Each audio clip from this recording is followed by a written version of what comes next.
सभी दर्शकों का मेरे चैनल पर स्वागत है।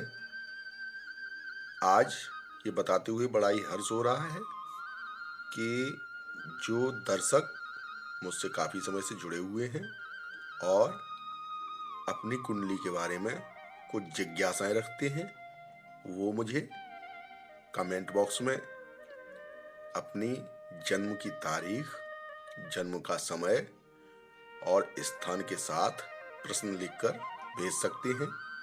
मैं आपकी कुंडली का चुनाव करूंगा और हर रविवार संध्या 7 बजे कोशिश करूंगा कि आपके ज़्यादा से ज़्यादा प्रश्न लेकर मैं उन सवालों का जवाब दूं। आज जो विषय है वो महत्वपूर्ण विषय है कि मेष लग्न में स्वराशिस्थ मंगल पर अगर अन्य ग्रह दृष्टि डालते हैं तो जातक के ऊपर क्या प्रभाव पड़ते हैं, ये जानकारी आज हम अपने दर्शकों को इस वीडियो से देने वाले हैं। जो सबसे पहली स्थिति बनती है, मंगल आपको 1 नंबर राशि में बैठे दिखाई दे रहे हैं। यहाँ से मंगल के ऊपर रवि यानी कि सूर्य की दृष्टि बताते हैं।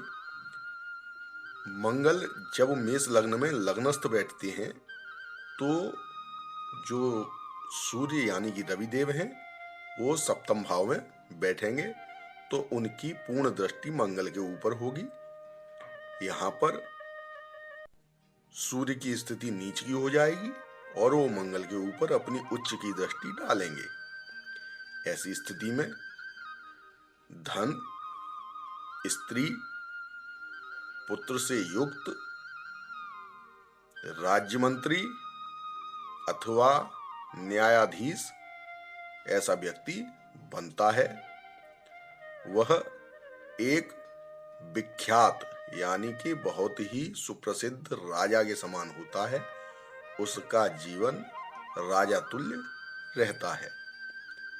यहाँ पर सूर्य मेष लग्न में अत्यंत योग कारक होते हैं, अतः उनकी दृष्टि जब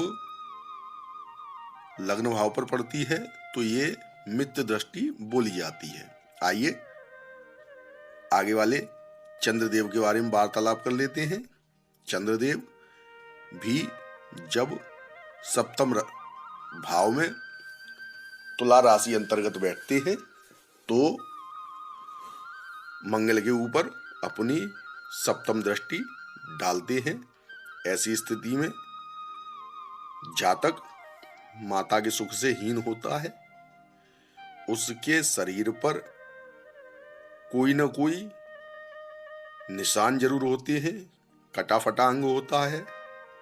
वह अपने स्वजनों का द्वेषी होता है, यानी जो उसके स्वजन हैं, अपने हैं, उनसे द्वेष रखने वाला होता है। बहुत ज़्यादा मित्र नहीं होते, ईर्ष्यावान होता है, दूसरों से ईर्ष्या रखता है, ईर्ष्यालु होता है और कन्या संतति अधिक होती है, यानी कि कन्याएं इसके अधिक उत्पन्न होती हैं। इसके बाद हम बुध की दृष्टि से इस तरीके को देखते हैं कि बुध भी जब सप्तम भाव यानी तुला राशि में बैठते हैं तब मंगल के ऊपर सप्तम दृष्टि पूर्ण दृष्टि डालते हैं। ऐसी स्थिति में जातक दूसरों का धन लेने में बहुत चतुर होता है, दूसरों से ठग विद्या में चतुर होता है, दूसरों का धन वो आसानी से ग्रहण कर लेता है। झूठ बोलने वाला होता है, बात बात में झूठ भाषण करता है, बहुत ज्यादा कामी होता है, काम की वासनाएं उसके दिमाग में चलती रहती हैं। द्वेषी होता है, लोगों से द्वेष रखता है और वैश्या प्रिय भी ऐसे व्यक्ति देखे जाते हैं। यहां से बैठकर जब मंगल के ऊपर गुरु की दृष्टि पड़ती है तो गुरु के पास 3 दृष्टियां हैं। जब वो पंचम भाव में होंगे तब वो अपनी नवम दृष्टि से लग्न को देखेंगे, सप्तम भाव में बैठेंगे तो वो सप्तम दृष्टि से लग्न को देखेंगे, और जब नवम भाव में बैठेंगे तब वो अपनी पंचम दृष्टि से मंगल को देखेंगे। ऐसी स्थिति में जातक पंडित यानी प्रकांड विद्वान होता है, कोमल वाक्य बोलने वाला होता है, सुंदर होता है, माता और पिता का भक्त होता है, धनवान होता है और सुंदर राजा के समान उसकी ख्याति होती है। यहाँ पर शुक्र जब मंगल के ऊपर दृष्टि डालते हैं तो वो एक ही स्थिति में मंगल पर दृष्टि डालते हैं जब वो अपनी स्वयं की राशि तुला में बैठते हैं। तुला में जब शुक्र केंद्रगत आके बैठ जाते हैं तो ऐसी स्थिति में मालव्य योग भी बनता है।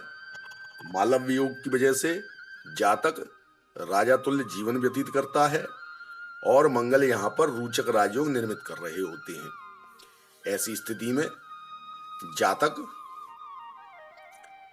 दो राजयोगों का फल भोगता है।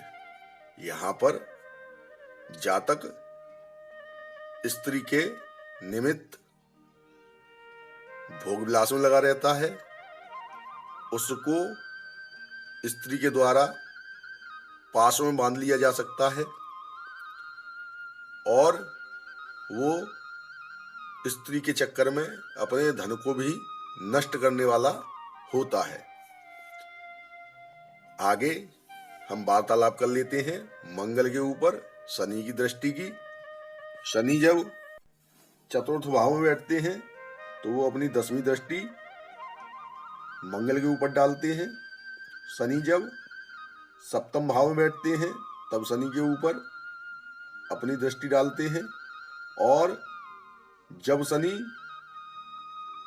एकादश भाव में बैठते हैं तब शनि के ऊपर मंगल के ऊपर अपनी दृष्टि डालते हैं। जब शनि मंगल के ऊपर अपनी दृष्टि डालते हैं तो वो जातक को बलहीन बनाते हैं, उसमें बल नहीं होता, फिर भी जातक बुरे कर्म करने वालों को पकड़ने में चतुर होता है, महारत हासिल होती है। ऐसा जातक दूसरों की स्त्रियों का पोषण करने वाला होता है और दूसरों की स्त्रियों में रुचि लेता है।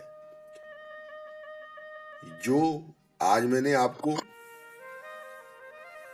फल बताए हैं वो इस स्थिति में बताए हैं जब मेष राशिगत मंगल बैठते हैं और उनके ऊपर ये नाना ग्रह हैं वो अपनी दृष्टि डालते हैं।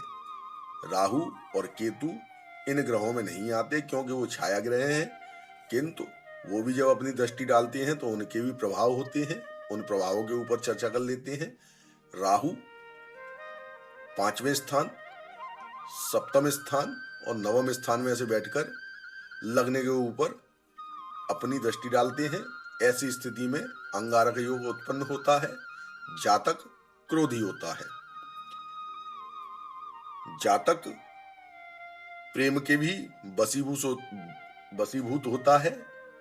जातक दूसरी स्त्रियों में आसक्त रह सकता है और क्रूर काम वासना से ग्रसित रहता है।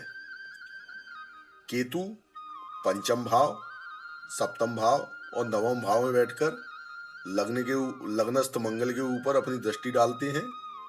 इससे जातक ज्ञानवान होता है। जातक की ख्याति पताका चहुं ओर फहराती है और जातक अपने स्वयं के कर्म से अपने आप को एक प्रतिष्ठित व्यक्तियों की पंक्ति में रख सकता है। आज मैंने आपको मंगल के ऊपर पड़ने वाले समस्त ग्रहों के बारे में बता दिया है। आगे अन्य ग्रहों और विषयों पर चर्चा करते रहेंगे।